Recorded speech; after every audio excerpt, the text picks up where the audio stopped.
윤석열 전 대통령이 내란 우두머리 혐의 형사재판에 출석하는 모습이 오늘 처음으로 공개됩니다. 윤 전 대통령이 포토라인에 서서 비상계엄이나 대선 전국에 대한 메시지를 낼지 주목되는데요. 현장 연결해서 알아보겠습니다. 김영수 기자. 네, 서울중앙지방법원입니다. 네, 오늘 재판 10시 조금 넘어서 시작하는 거죠? 네, 그렇습니다. 이제 1시간 반 정도 남았습니다. 내란 우두머리 혐의를 받는 윤석열 전 대통령의 3차 공판은 오늘 오전 10시 15분에 시작합니다. 이미 지난주 금요일 밤부터 공용 차량이 아니면 내부로 들어올 수 없도록 법원 출입이 통제되고 있습니다. 일부 출입구는 아예 폐쇄된 상태입니다. 취재진이 법원으로 들어올 때도 신분 확인 절차를 거칠 정도로 보안이 강화됐습니다. 경찰은 서울중앙지법과 인근 교대역에 9개 부대 600여 명을 투입해 만약의 사태에 대비하고 있습니다. 네, 윤 전 대통령 오늘은 지하로 들어가지 못하는 거죠? 네, 그렇습니다. 지난달 14일과 21일 있었던 공판 기억하실 겁니다. 윤 전 대통령은 서초동 아크로비스타에서 차를 타고 법원으로 와서 지하주차장을 통해 법정으로 곧바로 들어갔습니다. 지하주차장을 이용하게 해달라는 경호처 요청을 법원이 받아들였기 때문에 이런 비공개 출석이 가능했습니다.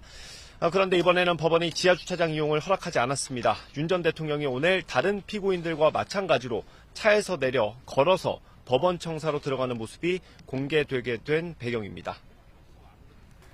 기자들이 질문할 기회도 있을까요?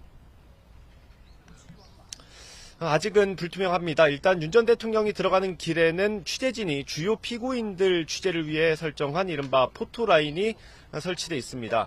윤 전 대통령이 이 길을 따라 들어가긴 하지만 취재진이 접근을 할 수 있을지, 또 접근한다고 해도 윤 전 대통령이 질문에 답을 할지 현재로서 알 수 없습니다. 오늘 만약 윤 전 대통령이 발언하게 된다면 계엄과 탄핵, 그리고 내란 재판에 대해 얘기할 가능성이 있고요. 어제 SNS를 통해 국민의힘 대선 후보 경선 결과에 대해 언급한 만큼 대선 전국에 대해 언급할 가능성도 거론됩니다.